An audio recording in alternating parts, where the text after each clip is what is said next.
Bienvenidos, esto es Taza de Tinta, un podcast de literatura y conversaciones sin tapujos al vapor de una buena taza de café. Así que preparen su bebida favorita y comencemos. Hola, ¿cómo están? Les habla Mafe y bienvenidos a un capítulo más de Taza de Tinta, un podcast para hablar de libros entre amigos. Me encuentro aquí como siempre con la hermosa, divina, apoteósica y fantástica Diana. ¿Cómo estás, Diana? ¿Cómo te has portado? Hola, muy bien, Mafe. Pues excelente como siempre. O sea, se pregunta. Ay. Y pues estoy súper emocionada porque hoy tenemos otro espectacular invitado. Sí, hoy estamos con Daniel, un invitado muy especial. ¿Cómo estás, Dani? Hola Diana, hola Mafe, a mis podcasters favoritas. Qué chévere, gracias por la invitación a Taza de Tinta. Es fantástico estar en un podcast que de verdad escucho. Sí, que en serio número escucho. uno. Entonces sí, muy agradecido. Nosotros, Dani, estamos muy felices de que estés aquí, Dani. ¿Qué quieres contarle al público sobre ti? No sé. Pues porque nosotros ya te conocemos, o sea, Dani es un amigo bastante cercano. Es como, ay, ¿quién eres, Dani? Ay. Pues no. Bueno, mi nombre es Daniel Escobar, tengo 24 años, soy ingeniero civil, me desempeño en el área de estructuras, topografía con drones y también soy profesional en estudios literarios, próximo a salir si todo sale bien. En ese ámbito escribo poesía y cuento, tengo 2 libros publicados, uno en el 2018, Relatos de País, y otro que se llama El funeral, el banquete de las moscas, y mis cuentos también han aparecido en la revista 2020 y Vórtice 21. Justamente, pues este último, el del funeral, el banquete de las moscas, es con la editorial de Catacoa, que por cierto vi por ahí y escuché también que hicieron una colaboración con ellos, entonces ahí les lanzo la puya a los podcasters que nos están escuchando como para que vayan también a ese capítulo. Sí, exacto, nos alegra demasiado tenerte aquí como invitado, sobre todo por lo que se llama, o sea, nos conocemos desde hace mucho tiempo, además que somos la razón por la cual Dani empezó a estudiar literatura. Somos la mala influencia en la vida. Ya no es cierto. Literal. Entonces hoy estamos listos para hablar de Truman Capote, específicamente de la tercera parte, que es conversaciones y retratos. Nos trajimos un amigo cercano para el chismecito. Y no siendo más, comencemos. Bien, para que nos ubiquemos un poco en la vida del autor, su trabajo, el contexto y demás, les vamos a dar una información clave para entender mejor a Truman Capote. Ya si les llama la atención, queda en sus manos preguntarle al señor Google, o si son de la vieja escuela, buscar en la biblioteca más cercana. Comencemos. Truman Capote fue un periodista y novelista norteamericano que nació en Nueva Orleans el 30 de septiembre de 1924 y murió en Los Ángeles el 25 de agosto de 1984. Originalmente su nombre era Truman Streetus Parsons, sin embargo tomó el apellido de Capote del segundo esposo de su madre, ya que ellos se separan cuando él era bastante joven y además tiene una infancia un poco traumática y con miedo al abandono, porque luego de la separación su madre lo deja donde unas tías bastante mayores y ellas son las que terminan de criarlo, así que vive por mucho tiempo alejado de sus padres y luego ella regresa y se lo lleva y está casada con este hombre de apellido Capote, que es con el apellido que él se va a quedar. Y pues la verdad tenía buen instinto porque le suena muy bonito el nombre, como Truman Capote. También me parece importante mencionar que murió de una sobredosis. O sea, no fue una muerte natural o no, fue de sobredosis, que ya después hablaremos más al respecto en la discusión. Esto también nos lleva a que era un hombre muy social, por lo que tenía muchas relaciones, sobre todo en Hollywood, entonces conocía a muchos famosos y pues también de esto hablaremos más en la discusión. Y es importante también mencionar que fue amigo de Harper Lee, que es la escritora de Matar a un ruiseñor, y a ella le dedica A Sangre Fría. Si no estoy mal, se conocieron en el colegio. Sí, es verdad. Pero también era su vecina, ¿no? Sí, también era su vecino. De hecho, son como muy amigos. Que eran como mejores amigos por siempre y para siempre. Pero además Capote es que era una persona súper social y siempre se destacó mucho. Y era una persona como muy simpática, con una personalidad atrayente. Y si uno mira las entrevistas de este hombre, La verdad es que era todo un espectáculo, o sea, verlo Era un showman. Sí, o sea, el tipo era encantador y es que en el colegio le hacían mucho bullying y él dice como, pues, que hablen de mí, pero que hablen, o sea, o les caigo mal o les caigo bien, pero van a saber quién soy yo. Y él se propone eso y se propone ser una persona de éxito, se codee con la farándula y la verdad es que lo consiguió. Truman se convierte como el centro de atención de Nueva York prácticamente. Sí, es verdad. Y justamente ese centro se produce luego de la publicación de A Sangre Fría, que eso lo pone como en el prime time de los escritores más importantes del momento. Una novela que podría decirse que es la primera novela de no ficción. Hay unas discusiones en las que se pueden meter de Operación Masacre de Roberto Walsh también, pero esto más que todo es un trabajo de campo, por decirlo así. Capote también, como lo mencionaba Mafe, era un periodista casi que nato. Entonces es un trabajo en el que él se va a Holcomb, Kansas, a estudiar y a preguntarle a la gente, a hablar con ellas más que entrevistarlos. Y esto demuestra también cómo es su literatura, que es muy, muy psicológicamente profunda y que mezcla pues la escritura con contenidos crudos, de lo no ficcional, con asesinatos. Es una escritura, digamos, un poco negra, y esto lo permite también conocer mucho más a fondo a sus propios personajes y le da una profundidad y una realidad que es de verdad que uno como que los puede ver y hablar con ellos a medida que lee su novela.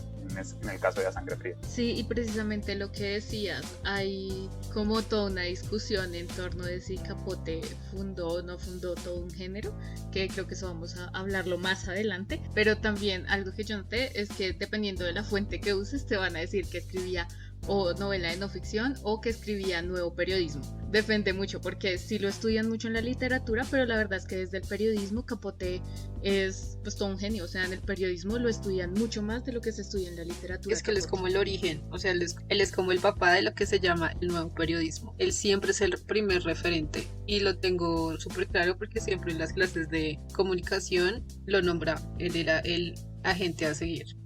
Es muy loco eso, pensarlo como en los límites de la literatura, ¿no? Como hasta qué punto puede hablarse de literatura como ficción y hasta qué punto no puede hablarse como crónica o como otro tipo de nuevas maneras de escribir. Eso siempre me ha parecido interesante justamente con Capote, que es como tan cercano a la realidad y que tiene una capacidad de descripción, sobre todo, digamos, en cuanto a lugares, que es prodigiosa, como bueno, qué tan real y qué tan no real es eso y qué tanto de creación es lo que está haciendo Capote. Pero lo que es indudable es que Capote marcó una línea de escritura y marcó un antes y un después para lo que se va a entender como novela de no ficción, sin decir que es la primera vez que se ve algo de literatura y no ficción junto. Antes de discutir este libro, vamos a contarles de qué se trata, pero como ya saben, siempre les recomendamos ir al texto original. Ahora solo prepárense para disfrutar de los chismecitos de la farándula gringa en el siglo XX.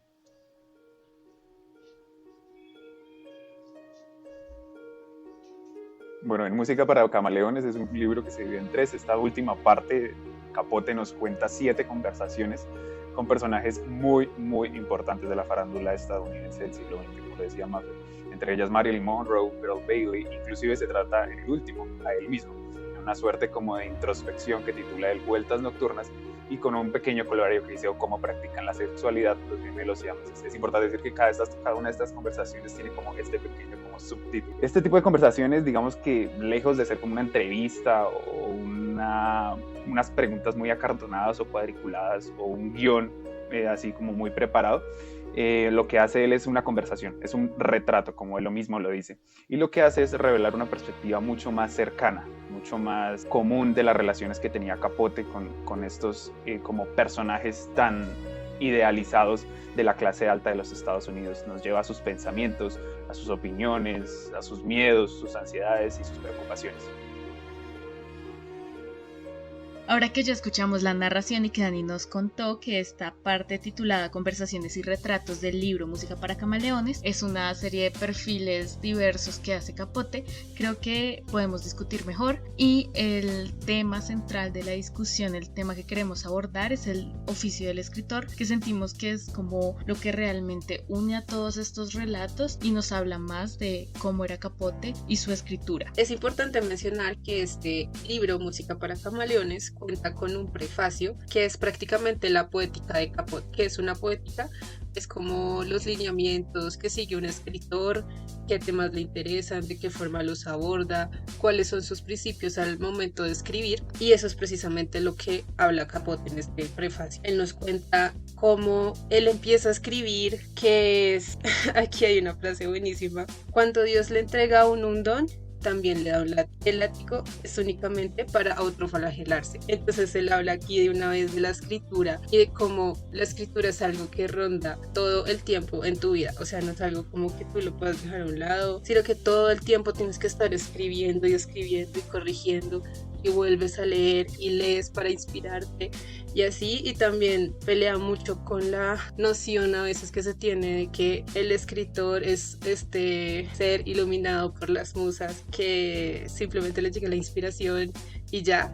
No, o sea, el escritor es un oficio, el escribir, o sea, de 24/7, y es precisamente todo, es lo que él dice durante todo el texto, y habla de cómo, a pesar de que desde una temprana edad él pues empezó a escribir y publicó cuentos, no fue gratis, fue porque prácticamente toda su infancia y adolescencia estuvo escriba, hasta que ya pudo mejorar para poder ser publicado realmente. Sí, es muy cierto, Diana. Yo creo que la arquitectura del libro es bastante astuta por parte de Capote, porque él abre con la poética, abre con ese texto tan maravilloso que es del látigo que Dios me dio, y en el que habla justamente sobre ese oficio de carpintería, por decirlo así, que es la escritura, y cómo él llega a un momento de su vida donde publica su primer texto, que creo que es Miriam, y todo el mundo dice como, uy, es un escritor supremamente joven, es nuevo, y cómo está haciendo esto, cuando él dice como, es que esto es lo que llevo haciendo desde que tengo uso de razón, y a mí no me interesaba más que dibujar,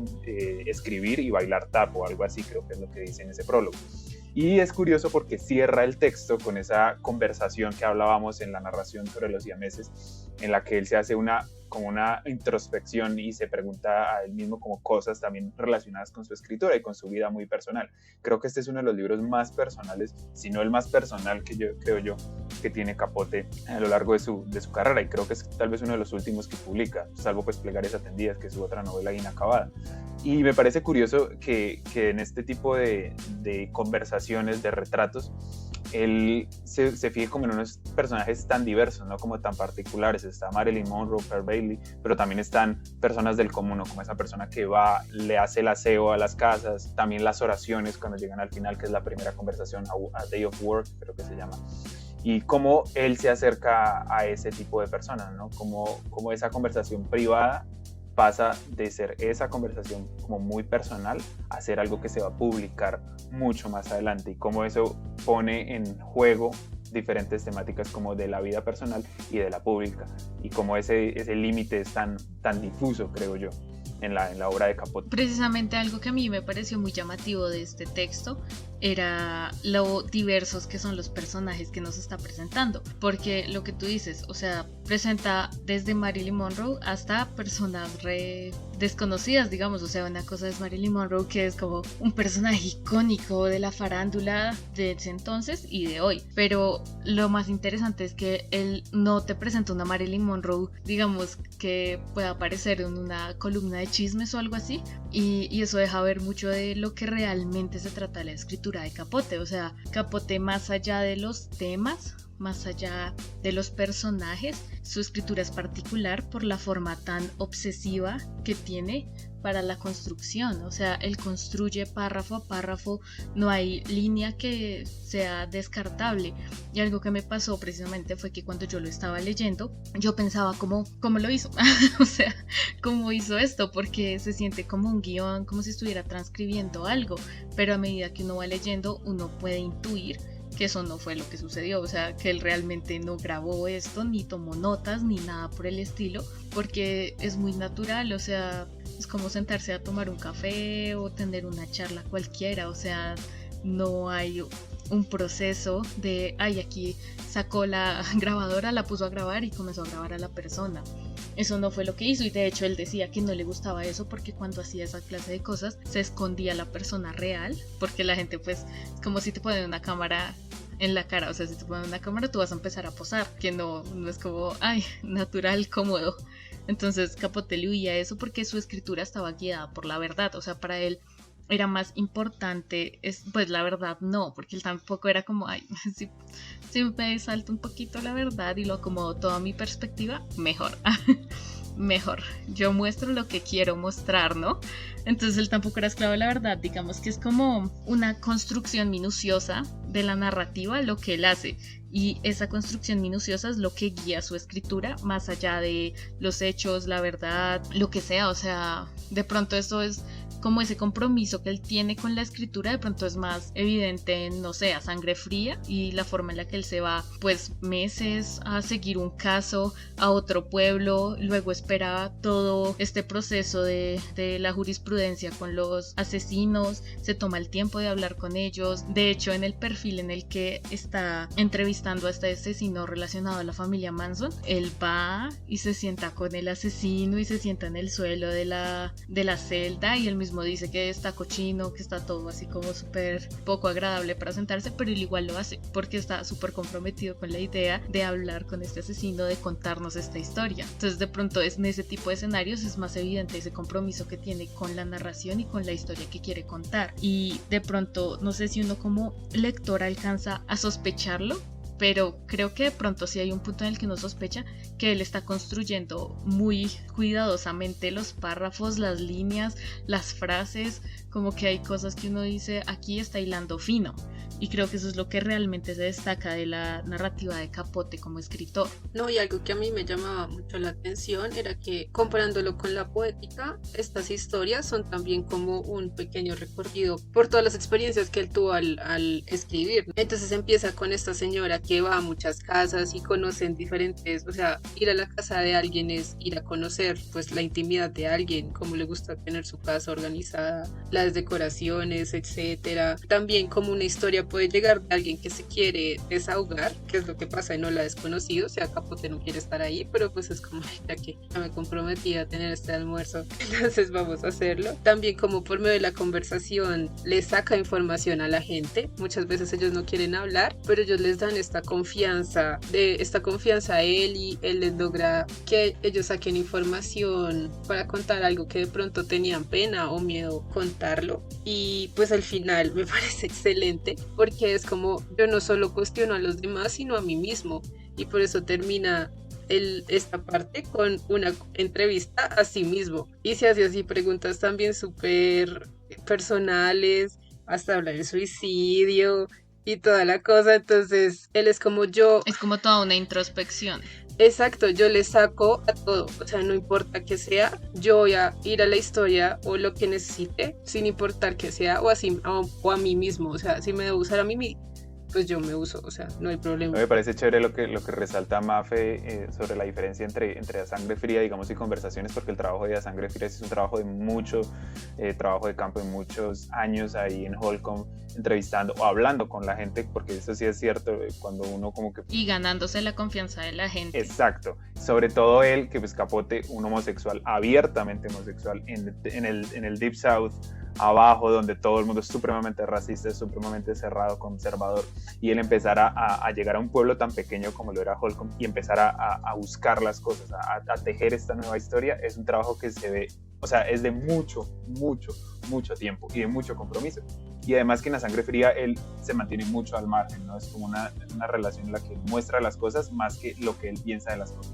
A diferencia de Conversaciones, de Música para Camaleones y estos retratos conversacionales, en los que yo sí veo que la diferencia entre el Capote escritor y el Capote que está hablando como tal personaje, por decirlo así, no hay una diferencia. O sea, aquí el Capote que está hablando y que está conversando es el mismo Capote que está escribiendo, y es el mismo Capote que está metido totalmente en la narrativa con los personajes.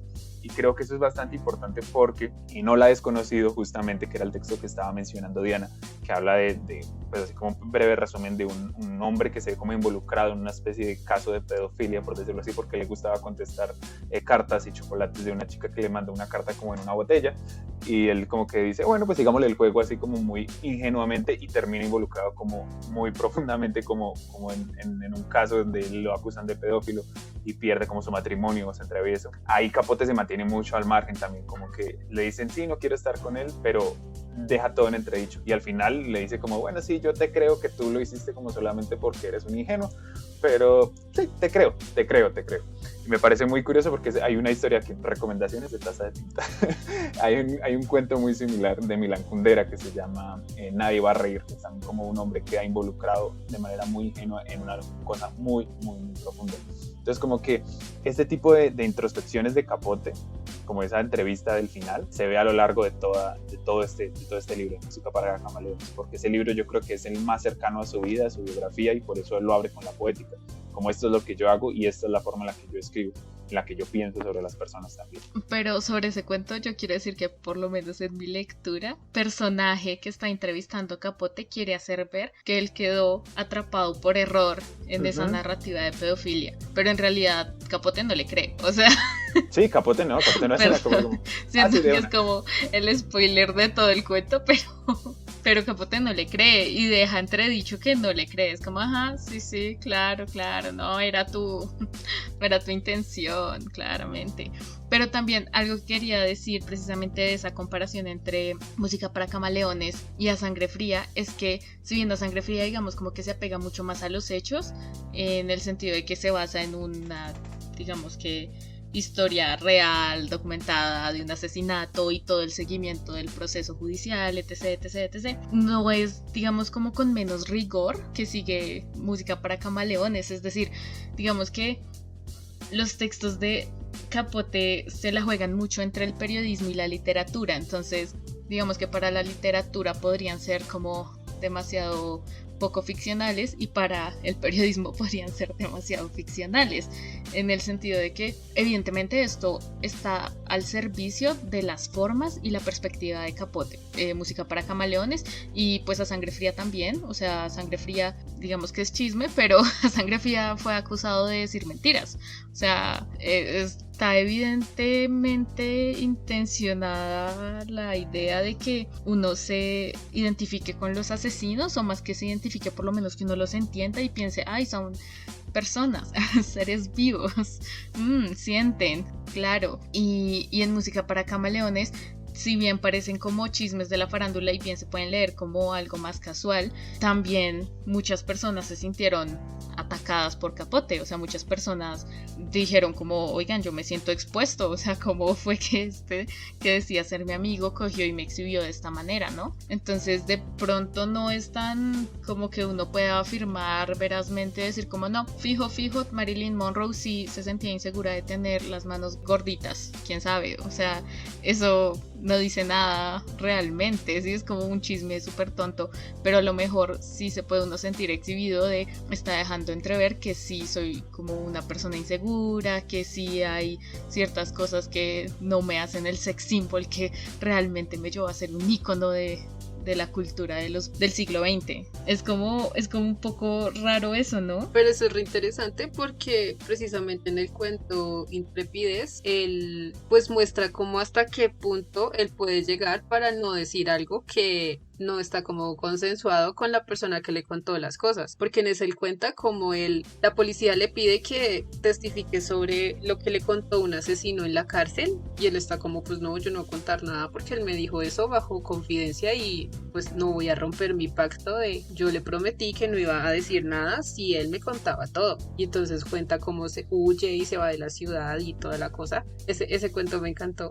O sea, la verdad que hay como, por Dios, ¿qué le va a pasar? Si va a poder escapar. Pero entonces también está esa dualidad entre qué es, o sea, necesitamos como realmente tener una verdad absoluta o todo igual siempre es cuestión de perspectivas, que creo que eso es lo que también juega Capote. Digamos, eso fue algo que a mí me pareció muy contradictorio entre Capote, escritor, y Capote como personaje. En realidad, como escritor me parece que es muy conciso y que toda su narrativa es bastante coherente. De hecho, él mismo creía que tenía como 4 periodos y de hecho, si uno lo mira, sí existen esos 4 periodos. Pero bueno, es que él como personaje me parece sumamente contradictorio, o sea, como esa lealtad que tiene hacia las personas del común que le prestan su persona para que él escriba, les tiene una lealtad como completa, pero a sus amigos, digamos, no, porque los exhibe. Eso fue algo que me pareció muy llamativo de él ya como personaje, como persona, más allá del escritor, ¿cómo puede ser tan contradictorio? Es que es una dualidad chévere porque en Música para Camaleones como que él se sitúa, digamos, como que en el centro, ¿no? Como que él es el quien conversa y él es quien saca la información y él es el único, por decirlo así, personaje. Yo le diría como el capote conversador, yo lo puse aquí como en mis notas. Y ese capote conversador es el único personaje que sigue todos los relatos, ¿no? Como porque él es el quien habla y quien saca las cosas. A diferencia de A Sangre Fría, en donde sí es como muy lejano el capote escritor, que es del capote que puede estar ahí en Holcomb metido. Y esa interacción entre sus amigos que exhibe ahí, creo que fue muy polémica cuando él salió, y de hecho lo dice, él dice como, o sea, ¿qué esperaban de mí? Soy un escritor y me sirvo de todo. Sí, es que la gente se pensaba que me tenía solamente como para entretenerles, y creo que es una manera de reivindicar también como su propia rebeldía, como esto es lo que ustedes me dijeron, esta es la historia que puedo producir, ¿sí?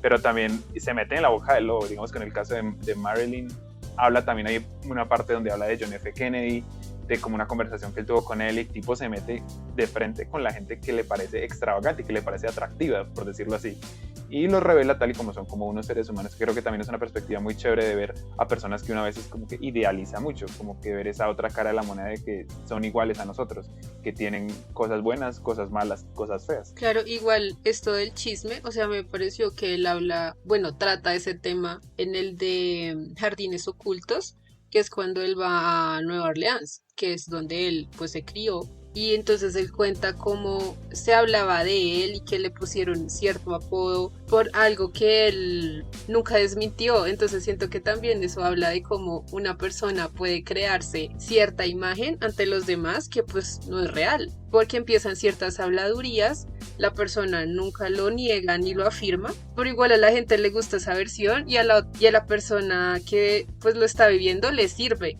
para su propósito. Ya sea ser presidente, ser actriz, ser la señora que cuida el bar. Entonces tener esta imagen es importante, y todo eso, esto de las habladurías de la gente alrededor. Y siento que a él le interesaba mucho eso, cómo hablaba la gente, qué se decía del uno del otro, qué le contaba a uno y cómo le contaba después al otro. Me parece a mí, porque igual pues yo no he leído mucho de Capote, y sobre lo de que él se pone en el centro de este libro, pues él precisamente hablaba de eso en su poética, y era como que el periodismo tiene esta idea de como que vamos a hacerlo más neutral del universo y yo solo voy a seguir la noticia desde fuera y no sé qué. Pero pues eso es muy difícil, por lo mismo que él hace aquí en estos cuentos. O sea, tú igual, o sea, estás haciendo parte de la historia al hablar con alguien, al preguntarle cosas, al ver cómo se siente. Y pues él dice como, bueno, era Sangre Fría, hice como este papel súper alejado, no sé qué. Pero en Música para Camaleones él muestra pues lo que realmente está sucediendo, en un sentido de que él pues tuvo que meterse con las personas para saber qué era lo que estaba sucediendo por la cabeza, o bueno, qué pensaban, qué sentían, etcétera, para poder hacer la historia. Yo leí un teórico que se llama Celso José Garza Acuña, un texto que se llama Análisis técnico de un modelo de narrativa periodística, Truman Capote y su obra de no ficción, y ahí él hablaba precisamente de eso, de cómo Capote se pone en el centro de atención. Y algo que él decía que a mí me pareció muy llamativo es que la convención indica que en una entrevista el entrevistador debe quedar completamente al margen del protagonismo. Cabe aclarar que este texto es de comunicación social, porque por lo que les decía del inicio, de que si tú vas a un texto de literatura te van a abordar a Capote desde esta perspectiva de la no ficción, no sé qué, o sea, como que esa perspectiva de está trayendo algo muy híbrido, y eso es interesante, mientras que si tú lo miras desde los análisis que hacen en comunicación social de Capote, lo miran más desde las reglas del periodismo, ¿no? Entonces, algo que le explicaba era eso, y es que Capote sí cogía todo para que le sirviera dependiendo de la narrativa. O sea, para Capote como que lo más importante era la construcción de la narrativa que él quería. O sea, él no le interesaba como contar esto o lo otro, sino que darle su forma. O sea, cualquier cosa estaba al servicio de la forma que él quería darle. Algo precisamente que decía Capote con respecto a eso era que no se trata de realidad o imaginación, es una cuestión de escultura narrativa. De eso se trata en realidad. Es una cuestión de aprender a dominar la narrativa de modo que se desenvuelva más deprisa y al mismo tiempo con mayor profundidad. Técnicamente sé moverme igual de bien en las dos direcciones. y ahí él está hablando de que para él no era una cuestión de escribir literatura o escribir periodismo, no era una cuestión de hacer reportaje ficcional o escribir novela de no ficción. A él no le interesaba en qué categoría lo iban a poner en la estantería de la biblioteca. Lo que a él le interesaba era cómo esos hechos, cómo esa verdad, cómo esa perspectiva iba a servir para la narrativa que él quería hacer, precisamente porque él le tenía miedo a Sangre Fría. O sea, él decía como, ya escribí algo muy guau, cualquier cosa que escriba de aquí en adelante puede pasar desapercibida, o cualquier cosa que ya escribí antes van a pensar que no es tan buena, porque además él escribió novela rosa, ¿no? O sea, aquí hemos estado hablando como de música para cableones y así, y sí, él escribió Desayuno en Tiffany's, la famosa película, es originalmente una novela de Truman Capote, una novela rosa, o sea, eso es completamente el otro lado de la moneda. No es para nada entrevistas como estas, ni mucho menos a Sangre Fría, que es una novela de no ficción y de asesinatos, ¿no? Entonces, pues él sí, como que le tenía un poquito de miedo a Sangre Fría, en el sentido que él pensó como, ¿será que ya llegué al tope? Y coge y le da la vuelta a toda su narrativa con música para camaleones. Él coge y dice, no, espérense, si yo ya narré desde el afuera, ahora quiero narrar desde el adentro. ¿Y cómo hacerlo? Bueno, pues entonces hagámoslo desde la entrevista que dice que no puedo ponerme en el centro. Y él dijo, huevos, me pongo en el centro y qué. Y lo hizo perfecto, o sea, todos le dijeron, no se puede. Igual que Mutis. Exacto. Rompan las reglas, de eso se trata. Además que también es interesante que este libro, como ya habíamos dicho, fue uno de los de final de su vida, porque pues después de Sangre Fría, como ya bien dijo Mafe, pues él estaba como, no, pues cualquier cosa que haga ya no, de pronto no va a tener el mismo impacto. Entonces él la pasaba como de fiesta, con farándula, terminó en la drogadicción, alcohólico, también ya lo tenían como tildado de chismoso en un muy mal sentido, entonces también lo tenían como ahí en el ojo del huracán, y pues que él decida hacer esto es literal, me vale todo, voy a hacer lo que yo quiera, y pues ahora él es un referente muy muy importante para el periodismo. O sea, la verdad es que siempre que hablan de periodismo, de cómo se escribe, Capote, o sea, todo es Capote. Sí, totalmente. Y es tan creíble que llega justamente en el texto, volviendo como a las conversaciones de retratos, en el texto de Intrepidez llega un punto en donde a él lo citan para como comparecer ante un acusado y llevarlo a la cámara de gas, y es ese cuento, digamos, esa conversación, por decirlo así, es como una narración en donde él hace ver como unos tontos a los policías y se escapa, pero es ver como esa incapacidad a veces de distinguir qué puede suceder en la narrativa de Capote entre lo que es realidad y ficción, ¿no? Como, bueno, y ahora cómo voy a utilizar a este escritor que sabe tanto de los asesinatos para que me ayude, y utilizar su novela al favor mío, en el caso de los policías, y que podamos mandarlo directamente a la cámara de gas, en este caso. Entonces es como ese compromiso del escritor y que tenía Capote, yo creo que 100% de decir, bueno, voy hasta Vietnam con mi narrativa, mis cuentos, mi novela, y lo que hago tiene un tiempo y tiene una producción muy esforzada, y voy hasta el final con ellos, cueste lo que cueste. Creo que eso es como parte también del miedo que después le da, y que lo que hablaba Mafe sobre el declive de él, y dice como, bueno, ¿será que esto sí era mi top y de aquí yo solamente puedo ir para abajo?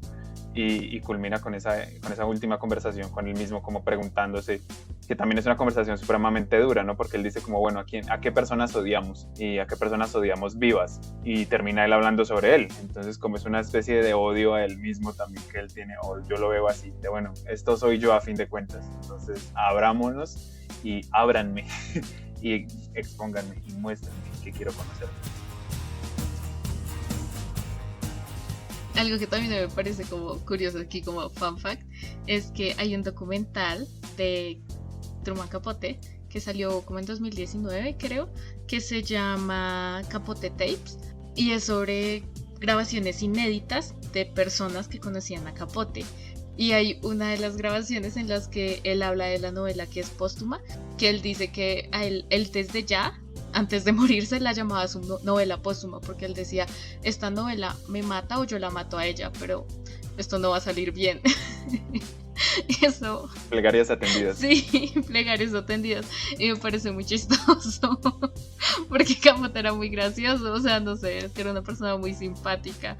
Además que era una manera de salir fácil, ¿no? Como que, y ahorita, bueno, ya salió a Sangre Fría, me estoy en una entrevista con él, y ya salió a Sangre Fría, y ahorita ¿qué se viene, Capote? No, pues estoy escribiendo Answered Prayers, plegarias atendidas, y llevo 20 años escribiéndola. O sea, es una salida fácil como para decir, no, sigo trabajando. O sea, no crean que ya me morí aquí, sigo escribiendo, a pesar de que sabía que no la iba a terminar. Sí, además de que él sabe que está en un momento muy oscuro de su vida, pero él habla con humor, o sea, él sabe que está como deprimido, en la inmunda, pero él lo habla con mucho humor.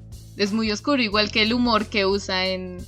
Creo que es el personaje del showman. Sí, y precisamente... Es como mantenerla. Es que es muy chistoso.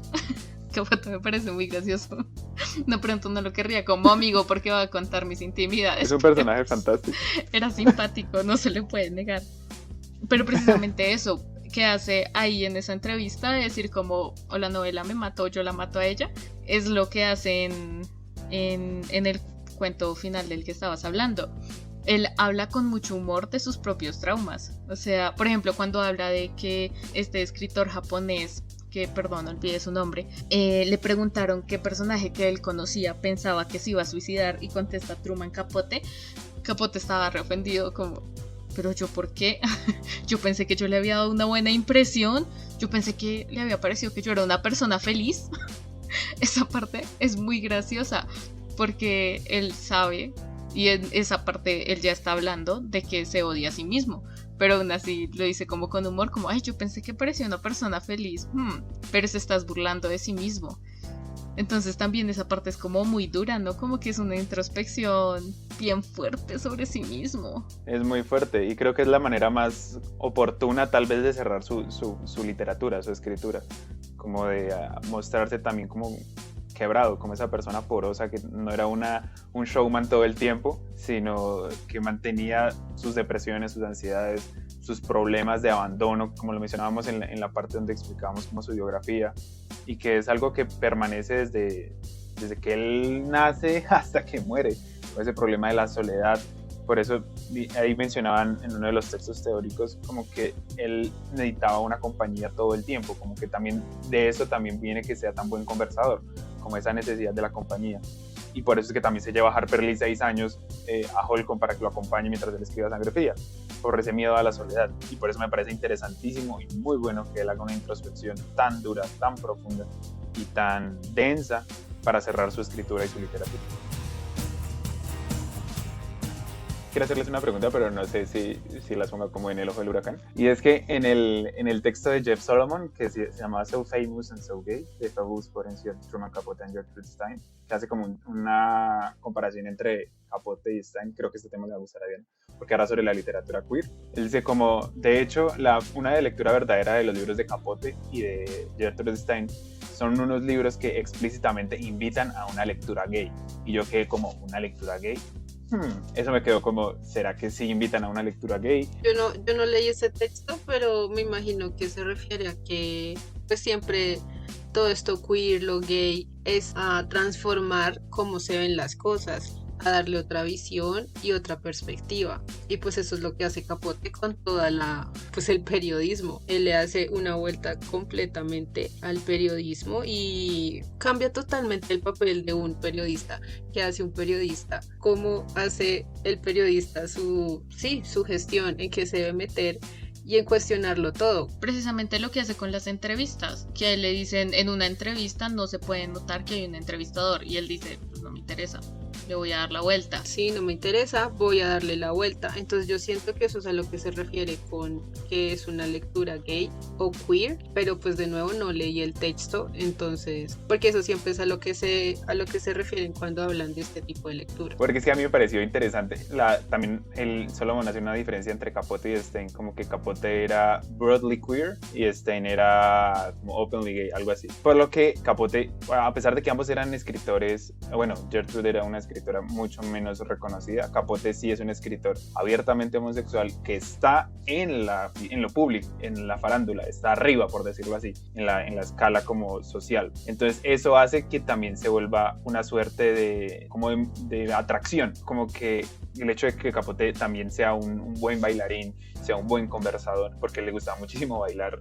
tap dance, y que sea como una persona tan particular. De hecho, como que si algún día quieren ver una de sus entrevistas o algo, él tiene una voz supremamente aguda y es como unos manerismos muy dóciles, muy mansos, muy recatados. Entonces es una persona que apenas entra a la discusión, apenas entra a la sala, atrae la atención y llama la atención. Y eso le gustaba a él, le gustaba ser el centro de atención. Y creo que justamente en el apartado, volviendo al texto de Música para Camaleones que estamos hablando, hay un apartado donde habla de Kennedy y dice que él no le gusta porque en ese momento como que él no era el centro de atención en esa discusión que estaban teniendo, que era en torno a las mujeres, y pues Capote, abiertamente homosexual, no era un tema que le llamara mucho la atención cuando estaban hablando tan, digamos, como ofetizando tanto a las mujeres. Y ahí estaba el presidente que mataron, John F. Kennedy. Y si a alguno le llama la atención la vida de Capote, hay una película que se llama Capote, que el protagonista se ganó el Oscar por su actuación como Truman Capote. Sí, Philip Seymour Hoffman. No, y quedó igualito. Lo hacen muy bien. Es igualito, o sea, es igualito. Se ve idéntico. Realmente, y de hecho Capote es muy consciente de su amaneramiento, y él fue muy consciente de su amaneramiento desde muy joven. O sea, los niños son crueles, ¿sí? A la gente no le gusta que le digan eso, pero los niños son crueles y los niños denotan cosas sobre los otros niños. Y Capote se hace muy consciente desde muy joven de que no era igual a los demás, y él decide que no va a complejarse por eso, sino que eso lo va a hacer su marca. Entonces él es muy peculiar. Esa película de Capote es fantástica, la actuación que hace Philip Seymour Hoffman. Muere también de sobredosis, al igual que muere Capote, y se cumple, digamos, por decirlo así, el axioma que creo que es Mishima también, que le dice como que todas las personas que conoce Capote mueren, como que es el peor amigo que uno podría tener en la vida. Porque conoce a Kennedy, muere. Conoce a Marilyn Monroe, muere. Marilyn Monroe muere. Exacto, es súper loco. Y también de sobredosis. Inclusive más allá de la tumba. Ajá, exacto, más allá de la tumba, Hoffman también fallece por eso. Como que se cumple esa maldición, digamos, de conocer a Capote. Harper Lee también se suicidó. Accidente cerebrovascular. Bueno, es un accidente. No se suicidó. Hubiera sido muy místico. Eso sí hubiera sido muy místico. Pero es muy loco, o sea, que eso, o sea, como que la realidad supera la ficción. Esa es una conclusión de Capote. La realidad supera la ficción. Tema comentó Diana de que él se apropia mucho de su personaje, por decirlo así, de que Capote sabe de lo que habla y sabe quién es y sabe las cosas que él no es y puede ser, por decirlo así, pues desde pequeño. Sé que esto también se ve en su libro de sus primeros cuentos que sacaron hace poco en la editorial Lumen. Hay una parte en esa última conversación donde él dice donde toca el tema como de Dios y de su perspectiva como cristiana, ¿no? Como la relación que él podría o no podría tener con Dios. Y dice una frase fantástica que es la de: así que ahí estaba yo bajo la lluvia, y cuanto más fuerte caía, más pensaba en San Julián. Aquí hace como un piso, un cuento de Flaubert de San Julián el Hospitalario, de la leyenda de San Julián el Hospitalario. Rogué que tuviera la suerte de abrazar a un leproso, y entonces fue cuando empecé a creer en Dios otra vez, y comprendí que Suk tenía razón, que todo era su designio, la luna llena y la fuerte lluvia que caía, y que solo con pedirle que me ayudara, él lo haría, refiriéndose a Dios. Y entonces Truman Capote le responde: ¿y lo hizo? Y dice: sí, cada vez más, pero aún no soy un santo, soy alcohólico, soy drogadicto, soy homosexual, pero también soy un genio. Claro que podría hacer todas esas cosas y no obstante ser un santo, pero aún no soy un santo. No, señor. Uy, genial. Es fantástico. Es buenísimo. Lean a Capote, lean sus cuentos, lean sus novelas, o sea, es fantástico, es un muy buen autor. Lo único que he leído de Capote es esto, Música para Camaleones, y yo quedé fascinada, o sea, todo es genial. Y además que pone como, la primera parte son cuentos, la segunda es una mini novela y la tercera estas entrevistas, o sea, y de verdad como que compila todo su ingenio. Y algo que quería como yo de él sí leí, los primeros cuentos, A Sangre Fría, esta parte de Música para Camaleones, y tengo los cuentos completos, y quería hacerles justamente cuando estamos planeando este capítulo. Es que Capote es fantástico. Me parece muy buen resto. Y creo que pues también como para las personas que se animen a escribir, es uno de los como autores que uno sí o sí debería leer como cuentistas estadounidenses. Y lo que hablábamos de la arquitectura narrativa, de cómo él encaminaba la historia, como decía Mafe, de lo que hablaba también Diana, del látigo que Dios me dio, de que solamente para autoflagelarse, eso se puede ver fielmente en sus cuentos. Y es muy curioso que en la edición de los cuentos completos que tiene Anagrama solamente sale un cuento que está en Música para Camaleones, que es Mojave. Y entonces yo les quería hacer una pregunta a ustedes, o sea, como por qué creen que solamente metieron un cuento de los cuentos que él dice que son como, estos sí son cuentos, sí, o por qué no los metieron. Porque a mí se me hace que, o sea, los primeros son cuentos que deberían estar en esa colección, pero entonces uno dice, ¿será que son no ficción? ¿Será que entran, no entran? No sé, ¿ustedes cómo los ven? Yo aquí diciendo, fusilando la rodura, perdón. ¿Es una compilación de todos los cuentos y no metieron estos cuentos? Exactamente, o sea, el de Música para Camaleones no está, el de Señor Jones, el Señor Jones, Una luz en la ventana tampoco está, solamente está Mojave. Pues es que esa es la cosa, la dualidad, es que esa es la otra, y eso es lo otro queer, que todo es una dualidad, o sea, nada es una verdad completa, y es que esto es un cuento porque está estructurado de esta manera o tiene menos de 10 páginas o lo que sea, exacto. sino que simplemente es un texto y pues calificarlo o encasillarlo es muy difícil. Y yo recuerdo que estos textos, cuentos, ya no sé cómo llamarlos, son como mini reportajes, ¿no? Como que cuentan la historia de algo o alguien, si no estoy mal. Sí, son como historias, sí, conversaciones. Entonces sí me acuerdo bien. Pero ahí no se mete Capote como en Conversaciones y Retratos, ¿cierto? O sea, él en estos primeros textos, él ahí sí hace como más o menos periodista, en un sentido de que cuenta la historia o reporta la historia de alguien o algo de la manera que lo hace Capote, que es espectacular. Pero sí, que por eso no lo hayan metido en cuentos. Si la decisión editorial fue meter los cuentos que para Capote son cuentos, pues ahí ya está la respuesta, porque pues son los que Capote dijo que sí eran cuentos, y los demás pues dan ustedes a ver cómo califican eso.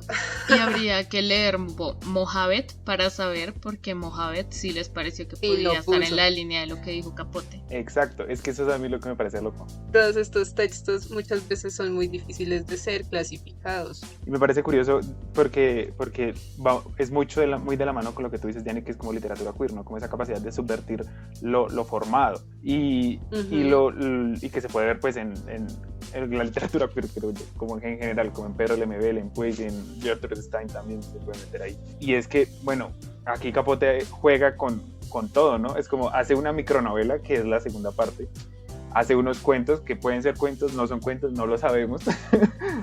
Y además luego hace una vaina totalmente nueva, que son conversaciones con gente. Entonces como una triada perfecta, o sea, es una arquitectura muy bien pensada. Uy, ahorita que mencionaste a Lemebel, o sea, sí, Lemebel como la siguiente etapa de lo no posiblemente calificable, o sea, el hombre hacía de todo al mismo tiempo, es como historiador, cronista, ensayo, todo ahí.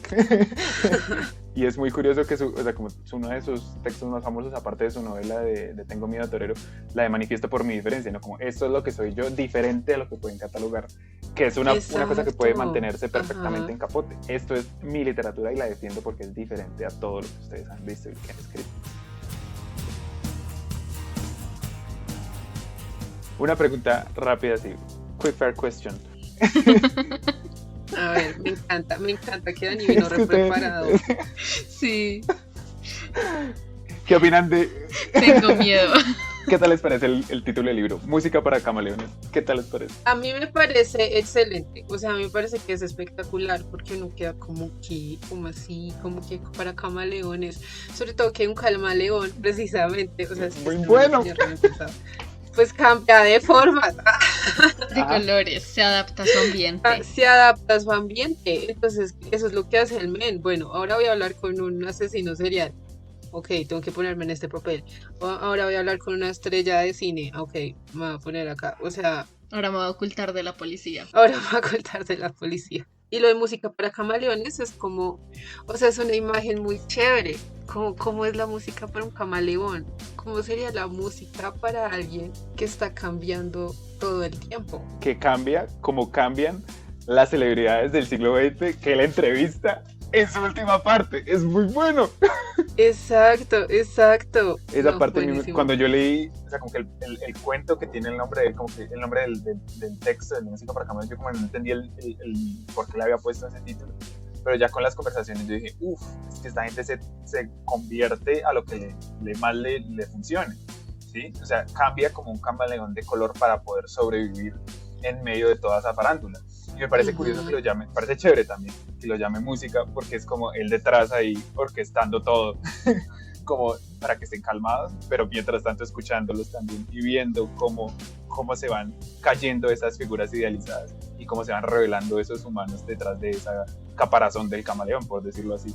Entonces es un título que a mí me parece muy bien pensado de Capote, que es fantástico esa parte. Música para camaleón, 10 de 10. A mí me gustó mucho el título, o sea, me parece que es un título llamativo, como que te dicen música para camaleones, y el nombre se te queda para empezar. No sé si fue idea de Capote, si fue idea del editor, pero quien sea que haya puesto el nombre al libro le atina completamente. Total. Por otro lado, yo veo lo que ustedes dicen, pero digamos yo lo vi como si la música fuera el escenario, ¿sí? Además porque él escribía mucho de la ciudad de Nueva York, y Nueva York es muy conocida por ser la ciudad que nunca duerme y todas estas cosas. Entonces yo vi como que la música era, o sea, los camaleones son los personajes de las historias de Capote, y la música es ese escenario, es ese entretenimiento que está ahí encima. Entonces, como toda ese performance que se está armando y que los personajes de la farándula tienen que adaptarse para seguir el ritmo de la música para bailar, que les estén poniendo, y como él se tiene que adaptar para funcionar en cualquier entorno. Entonces, como escritor de novela de no ficción, funciona. Como entrevistas, funciona. En un funeral, funciona. O sea, como yo lo vi así, no sé. No, y lo que decía Dani de que, o sea, el camaleón sí se disfraza, me recordó que en su poética, precisamente, él habla de que él quiere eliminar los disfraces, no fabricarlos. Entonces, claro, él es a mostrar la realidad al 100. Eso iba a decir, que precisamente algo que yo pensé de la poética fue eso, que a él lo que más le importa es la espontaneidad, y por eso era que no usaba ni notas ni grabadora, sino que él hacía luego los relatos conforme a sus recuerdos y luego construía la narrativa como se le daba la gana.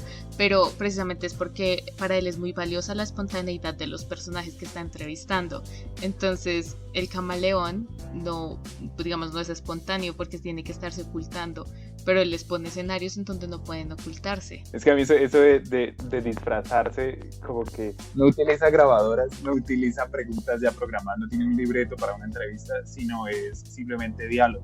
Y creo que él tiene, aparte de que tiene una memoria prodigiosa, o sea, para guardar en su cabeza todas estas como conversaciones que tenía. Pero es que igual no importa, o sea, porque para él lo importante es que las historias sean creíbles, o sea, lo importante es el tema principal. O sea, como que lo que pasó fue que me encontré con Big Mama y Big Mama me habló de esto. Pero él puede armar la conversación como él quiera mientras logre hacerlo de forma creíble y logre conservar la esencia de la persona, porque al final del día nosotros no podemos saber si lo que él nos está contando es completamente cierto, pero lo que sí sabemos es que muchas personas se sintieron expuestas por Capote, así que tiene que haber algo muy cierto, tiene que haber algo de la esencia de esas personas que se sintió fuera de caja. Sí, o sea, que se sintieron vulnerables, a fin de cuentas, amenazadas. Claro, que lo sacó del escenario. Exactamente, y creo que lo de la credibilidad y lo de la verosimilitud, que es algo que se tiene que manejar en un cuento cuando uno escribe, es muy real en Capote, sí. Precisamente porque las voces son tan, o sea, los personajes son muy creíbles. Yo creo que existió la señora que hacía los aseos, a la que él entrevista, o con la que él habla. Yo creo que ese hombre cayó ingenuamente en esa acusación de pedofilia. Yo creo que esos personajes existieron, y yo creo, o sea, en ficción obviamente, pero a mí me parece curioso es que es tan creíble la voz que él tiene en su cabeza y que él escribe, o sea, que Capote escribe, que él no utiliza acotaciones. Él nunca dice como dijo tal persona, o musitó, o replicó, sino que él simplemente pone el diálogo porque la voz ya está tan fuertemente creada y el personaje está tan concretamente construido que no es necesario poner acotaciones, no es necesario decir quién dijo eso, porque ya es tan creíble en la misma arquitectura, en el mismo microcosmos que forma Capote, que ya está claro y que el lector lo puede comprender perfectamente. Además que él construye esos contextos en cosas re pequeñas, o sea, estas entrevistas parecen casi un guión, en el sentido de que al inicio tienes como el escenario, de hecho así se llama, ¿no? Escenario, 2 puntos. y te hace la descripción de dónde van a suceder los hechos, bla bla bla, y es a través de los diálogos mismos de los personajes y de esas pequeñas frases que tienen paréntesis que dice como silencio, o sea, son cosas muy pequeñas que él construye tanto la personalidad del personaje que tú puedes sentir cuál es el humor con el que está diciendo algo sin que te diga, lo dijo feliz, musitó calladamente, musitó de forma insegura, no tiene que decirte nada de eso, tú sabes cómo te está diciendo eso ese personaje porque Capote ya lo construyó en un par de palabras, en un par de frases. Y eso es lo magistral de esa escultura de la narrativa de la que él habla, porque está poniendo el acento en las cosas más pequeñas de su narrativa, no necesita grandes párrafos para darse a entender. Y a mí me gustó que usara la forma de teatro, y sigue jugando entre si es ficción o ficción. Total, claro, Diana, es una buena forma de utilizarlo, y es la que más funciona, o sea, es muy funcional, es muy práctica, muy buena. Hay una pregunta que, pues, o sea, a mí me sucedió, como que sí se dieron, o bueno, no sé si sea también como una vida mía, y es que todos los relatos son fríos, ¿no? O sea, toda la arquitectura, o sea, como el background es nieve, lluvia, soledad, y creo que eso también da muestra de lo que estaba pasando en la mente de Capote al final de sus días. Es que a mí me parece muy loco porque hay, o sea, siempre llueve, o está nevando, o está por llover, está gris, inclusive en los cuentos, o sea, no solamente como en las conversaciones, sino en los cuentos también nieva. No, incluso cuando es como verano o Nueva Orleans. Iba a decir que creo que hay uno que es el único que no es frío, que es ese, es el de Nueva Orleans. Pero también siento que tiene sentido que ese sea el único que no es frío. Pero ni siquiera porque es como que se va al bar, como que camina por las calles. Pero bueno, de pronto también es porque uno tiene la imaginación de que Nueva Orleans es como un lugar así todo la princesa y el sapo de Disney, ya saben, como cálido y demás.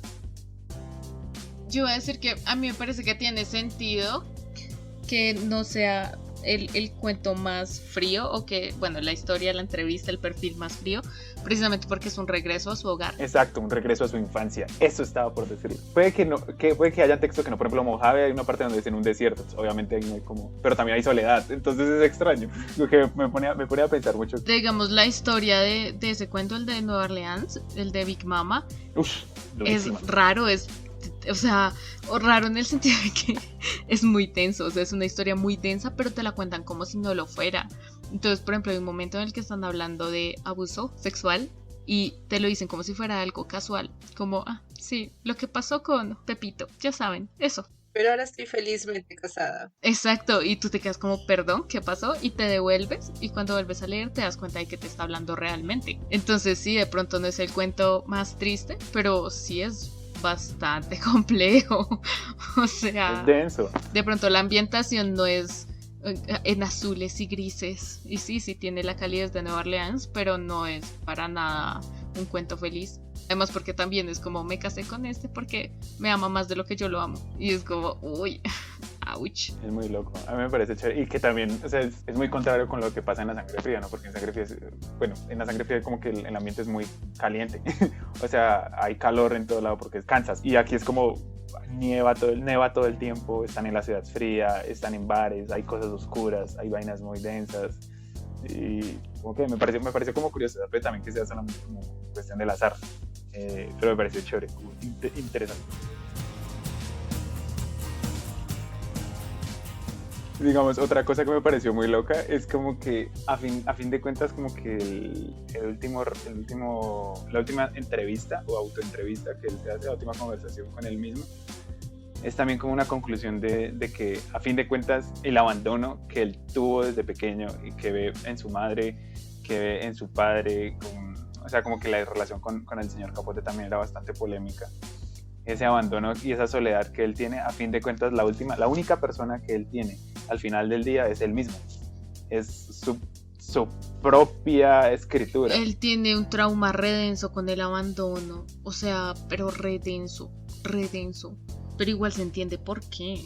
No, y que esa oración, o sea, ahora me tumbo a dormir, ruego al Señor mi alma guardar, y si antes del despertar debiera morir, ruego al Señor mi alma llevar. Amén. ese es el ángel de la guarda gringo. O sea, Dios mío, literal. Y después es te quiero, yo también te quiero. Más te vale, porque si nos ponemos a profundizar, solo nos tenemos el uno al otro, a nadie más, hasta la tumba. Y esa es la tragedia, ¿no? Te olvidas, también tenemos a Dios. Sí, tenemos a Dios. Y después pone Z. Ah, es buenísimo. O sea, uno termina como... Cierra su literatura durmiendo, cierra este libro durmiendo, cierra su literatura durmiendo y cierra su vida de la sobredosis durmiendo. Es una tricotomía perfecta. Es un trinomio cuadrado perfecto. Y no, y uno termina como con un sentimiento de paz triste. Dios, yo también tengo a Dios. Es que es una duda, ¿no? Como te olvidas, también tenemos a Dios. Sí, tenemos a Dios. O sea, como, sí.